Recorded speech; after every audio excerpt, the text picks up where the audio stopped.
You know, you have to be careful about making a weird show or watching a weird show.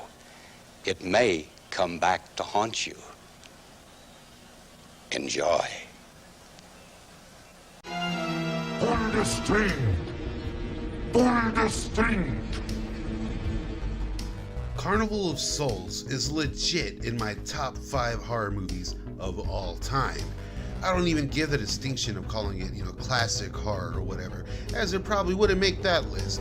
But Carnival of Souls, it's just simply a bigger film than that. A film that should be cherished and studied for decades to come. Ask anybody who's seen it, and I'm sure they would agree. I mean, the film just gets more and more notoriety as the years pass. It truly is amazing, and it truly is a marvel of cinema. The 1998 remake, though? Not so much. The Carnival of Souls remake, aptly titled Wes Craven Presents Carnival of Souls.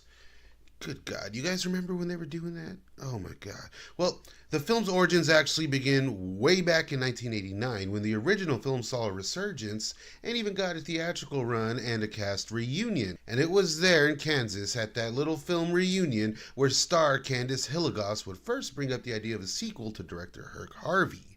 Now this guy, he may have made one of the greatest horror films of all time, but he's not really what you expect. Speaking of which, let's talk a little bit about the legendary Herc Harvey before we get to this abysmal remake. First off, Herc Harvey, he really wasn't a film director, so to speak. I mean, he was, but his thing was educational films, an arena that he was championed in and is held in high regard with his company Centron Films, winning many, many awards throughout his career.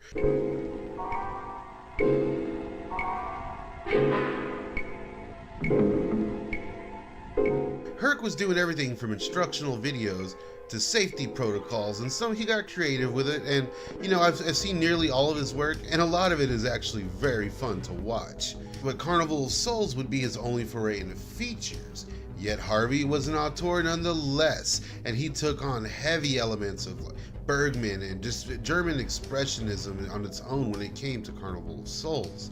Hell, the guy, he wasn't even a big horror fan, so it's amazing how this film is just so high regarded these days.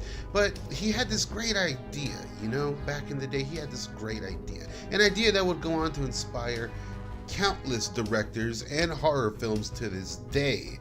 I mean, hell, there's some movies that really didn't even try to hide the fact that they're heavily inspired by the film, which is okay. But there are some that just blatantly ripped the thing off. I mean, it was basically completely remade for the Scream generation, if you will. Anybody else remember this goddamn movie? Good Lord. Now you know the story. You have your final girl being the sole survival of a tragic accident, being haunted by otherworldly spirits, and she's forced to investigate what she discovers is her own demise. Herc took stake of what he had. He had cameras, a crew, a script, the know-how, and he had this location, this perfect location, the abandoned Saltaire Carnival, a famous historical area that seemed to always come back from the dead after fires and floods and other catastrophes, only to ultimately be left desolate from yet another flood, and in turn it would be there to inspire Herc to make this classic film. Everything just kind of lined up, yay for tragedy. And for the film's smaller size and scale, Carnival of Souls is in turn just so rich in atmosphere and really is a masterclass in dread. Something that literally no other films at the time were achieving. And try to put yourself back in those days, I think it would be such a mesmerizing sight to see this film for the first time. But in fact, it was largely misunderstood upon its small initial release. People just didn't get it, you know what I mean? And it didn't help that when it came time to sell the film and get it distributed, Harvey just ran into brick wall after brick wall, And that's why the film all but disappeared for over a decade, really, as Harvey just kind of gave up on it, after its initial misunderstood release and got back to work making his other films. So, he gave Hilligoss his blessing to go forward with her idea when they met at this reunion. So he was basically like, yeah, you go ahead. If you want to deal with the trouble, See what you can dredge up and let me know. So Harvey seemed interested enough, but he wasn't really ready to put in all the work. Yet Hilagos, man, she remained headstrong and she got a script together. Apparently it's pretty good. I couldn't find any treatments online. And even, the film's cameraman was on board to help from the original film. So it's not like nobody was trying to get this done. In fact, it was the original cameraman. His name was Reza Badil. I hope I didn't butcher that. But Reza Badil, he's the one who raised interest from a former Lormar exec named Peter Sobey. You remember that name. But when they landed a meeting with Shoreline Pictures to produce the film, ultimately they passed, but it seems Sobey was still interested. And with the intervening years of trying to get this thing off the ground, Candace would spend much of her time pushing the film, promoting it across the states, appearing in different places, while also still pursuing the idea of a legitimate sequel. It was then that Peter Sobey came calling, as he recently left Shoreline Pictures, and he was wondering, hey, Candace, are you still interested in getting this little sequel made? Because let's do it. Why not? You can trust me, right? So off they went, and they met with studios and production heads to try to get something off the ground, pushing this thing further and further. Now, this is around the early 90s that all this was happening, late 80s, early 90s. And they agreed to be equal partners, which is when things got cooking. And that's whenever Peter Sobey asked for a one-on-one meeting with Herc Harvey to iron out the details, ensure Herc's involvement and whatnot. And it was at that fateful meeting where somehow Peter Sobey got an option for the sequel directly from Herc Harvey, an option that, surprise, surprise, did not involve Miss Hilagos. And without even a goodbye, Sobey just disappeared. He just straight up ghosted Candace Hilagos. What a fucker. That is until a few months later, while reading Variety, that Candace Hilagos saw the announcement from Trimark Pictures, of all places, that they were producing a Carnival of Souls remake.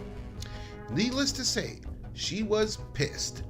She referred to Herc Harvey and original writer John Clifford as having betrayed her, and it seems they never made up, which really is a shame. Now, I'm not sure on that, I couldn't find anything, but it seems that they never really made amends. And to add insult to injury, Peter Sobey would months later finally get a hold of Hilagos and would ask her to have a cameo in the film. What a dick. Then he would get his assistants to call her and try to convince her that it would be fun if she showed up for a photo op with the cast, and if she showed up at the red carpet premiere, this big premiere this film must have got, all of which Hilagos blatantly denied. Good for her. So yeah, they threw Wes Craven's name on the thing because apparently he was a big fan of the film. And, it's, in my opinion, I'm pretty sure once Wes Craven showed some interest, I think that's whenever Peter Sobey was like, hey, we don't need Candace. We can just, this is how we're going to do this. We're just going to throw Wes Craven's name on something. And this wasn't the first Wes Craven Presents film. I don't think it was. It definitely wasn't the last. And they're not necessarily the mark of quality, if you know what I mean. And even Wes Craven would get some blame from Hilagos, who she was just basically blaming him for being part of the shaming of the original, And the sequel was released direct-to-video in 1998 to abysmal reviews and just even worse fan reactions. I mean, they really disrespected this movie. Wes Craven presents Carnival of Souls, an Adam Grossman film based on the 1962 cult classic. The order date is February 1st, and the street date is February 23rd. I never hold a grudge once I get eaten. From Trimark Home Video, rated R. I recently championed director Adam Grossman's other film that I saw, Sometimes They Come Back Again. That was in my last video. Check that one out next. And I do love that film, but here, it just doesn't work. I mean, I like the low-budget look and feel, if I'm being honest, here in the Carnival of Souls remake, most of the time, at least. And the eerie downer vibes happening here in the film, again, I like those most of the time, but they really go out of their way to bastardize elements of the original for no real reason. For starters, I mean, the entire story is totally different. Instead of a story about a woman maneuvering her way between life and death, we get a bizarre tale about a sexually depraved circus clown that comes back for revenge after, going to prison. And I don't know, has some kind of dream sequence powers, it seems, because there's a lot of those. I don't know what the hell's happening here. Even the smallest elements reproduced from the original film are so drastically and unnecessarily different. Instead of the eerie spirits dancing around and doing the haunting in the original, we get these strange, spastic, car wash loving, discarded bubblegum looking ghouls. I don't understand the whole fast moving thing. It is not working, whatever you think that's doing. Unless it's sometimes they come back again, it is not working. But that's just a small change. I mean, they take liberties with major plot points as well. The original film, of course, starts with a dramatic car accident that sends our lead along with her friends over the edge. And, we kind of see her dredge out and be seemingly the only survivor. She drags herself out of the water, in pure shock in the film's opening moments. Yet in the remake, this quote-unquote famous car crash scene comes much later, and really, I'm not even sure if it was an event in the film or what, because there's so much dream sequence shit happening here, and it drives you crazy. It's like those movies that mess with your mind. Some of them are good, some of them are terrible. This is the worst kind. However, the film does utilize an actual carnival, sort of. I mean, these scenes are probably more goddamn dream sequences for all I know, whatever. But there's a functioning carnival in the remake. Famously, in the original film, it was all conceptualized whenever Herc drove by this abandoned carnival, and he based the classic around the location, but it was never really a functioning, up and running carnival. So at least this Carnival of Souls has a carnival. I'm fishing here for compliments. Aside from the things I mentioned earlier, I suppose if I was being nice, I'm a fan of Shawnee Smith, in anything she's in, I guess. And of course, I'm a huge fan of Larry Miller, especially like his stand-up comedy, which I always thought was very underrated. And, he's good in this movie. It's cool to see him play a kind of a menacing character rather than, the business asshole, from Nutty Professor and every other movie you've seen this guy in. But I've always really liked him in 10 Things I Hate About You as well. I kind of like that that's the movie people remember this dude. And not the Carnival of Souls remake. Not that either of them do much for this flick, though. I mean, the Carnival of Souls remake, it's not it. It's just a mean-spirited, ugly, disrespectful, and unnecessary remake, if ever there was one.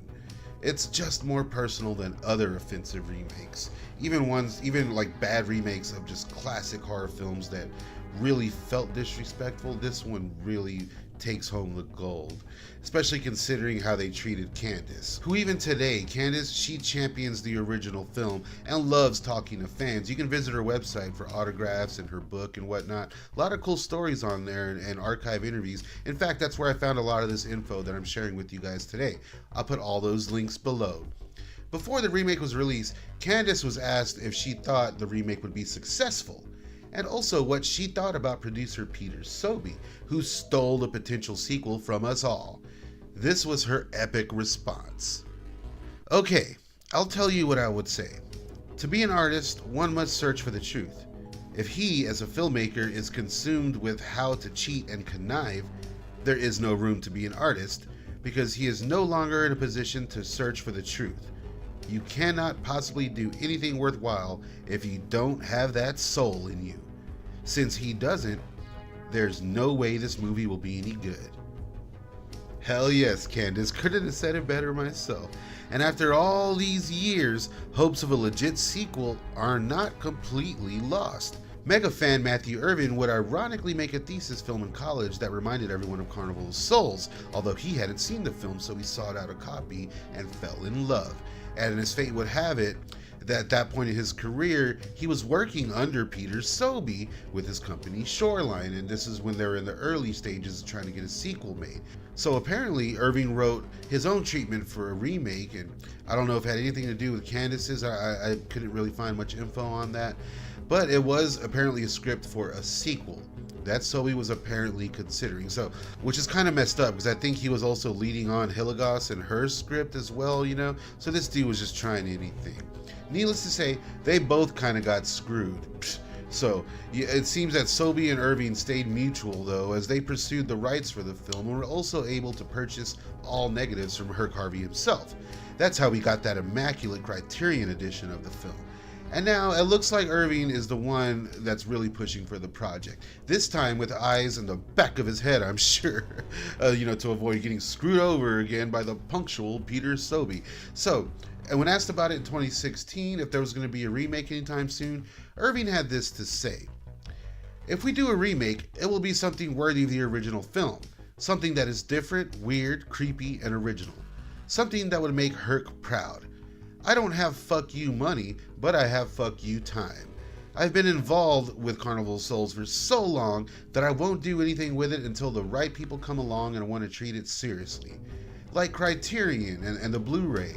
We had other offers for Blu-ray releases, but went with Criterion because, well, they're like the Cadillac of that particular film market. Which is right, and I, for one, am really hoping for a legitimate sequel, but I'll take a remake if they're going to stay to their word here and do it right. I just hope Candace is still going to be around to make that happen. Who knows what'll come for the future of Carnival of Souls. Regardless, though, when it comes to that groundbreaking original film, we know more and more fans will jump on board and that it will continue to grow a broad audience and be revered to the end of time. And when it comes to the 1998 remake, though, we know that everyone will continue to not give a shit. Please follow me on TikTok and Instagram, and be sure to subscribe here on Staunch TV and leave me a like and a comment, why don't you? Have you seen Carnival of Souls, the original or the remake? Let me know down below. And leave me a movie recommendation for Staunchoween, why don't you? I'll be back. We are just getting started. See you soon.